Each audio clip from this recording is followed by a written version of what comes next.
Hi అండి. ఈ వీడియోలో పూల తొట్టెలు ఎలా చేయాలో చూపించబోతున్నాను.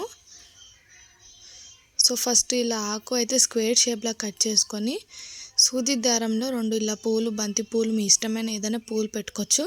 కానీ నేనైతే బంతి పూలు పెట్టాను. ఇది స్క్వేర్ షేప్లాగా ఆకు కట్ చేసుకున్నాను కాబట్టి ఒక సైడ్కి ఏదైతే పూలు కుచ్చుకున్న దారం ఉందో అదే దారంతో ఒక సైడ్ ఇలా కుచ్చి మళ్ళీ దానిపైన ఇలానే 2 బంతి పూలు, అలా మీరు నేనైతే 3 స్టెప్స్ చేశాను. కొంతమంది 5 స్టెప్స్ చేస్తారు, కొంతమంది 2 స్టెప్స్ చేస్తారు. సేమ్ ప్రాసెస్ అలానే మళ్ళీ పూలు, 2 పువ్వులు, ఆకు ఒక ఎడ్జ్, మళ్ళీ 2 పూలు, మళ్ళీ ఆకు ఒక ఎడ్జ్, పైన పువ్వులు వచ్చేటట్టు ఇలా కుచ్చుకోవాలి. ఇప్పుడు మళ్ళీ సూది దారం తీసుకొని ఇలా 2 పూలు కుచ్చుకొని ఏదైతే ఆకు స్క్వేర్ షేప్ ఆకులో ఒక సైడ్ కుచ్చామో ఇప్పుడు దాని ఆపోజిట్ సైడ్లో ఇది కుచ్చాలి ఇలా. ఇప్పుడు ఈ ఆకు సేమ్ ఇలా కుచ్చిన తర్వాత సేమ్ 2 పువ్వులు అయింది కదా, మళ్ళీ పైన ఉన్న పువ్వులు దాని ఆపోజిట్ సైడ్లో కుచ్చాలి. ఉన్న ఆకుకి ఒక సైడ్ ఇలా సుద్దారంతో ఇలా తీయాలి.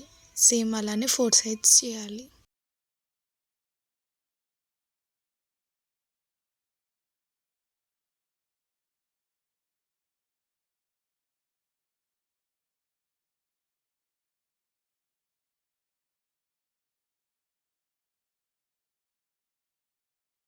మళ్ళీ ఇప్పుడు సేమ్ ఇలానే సుద్దారం తీసుకొని ఒక సైడ్ ముడేసేసి సేమ్ 2 పువ్వులు స్క్వేర్కి సైడ్కి మళ్ళీ ఆ పువ్వుల ఆపోజిట్ సైడ్కి కుచ్చి మళ్ళీ 2 పువ్వులు ఆకులు అలానే చేయాలి.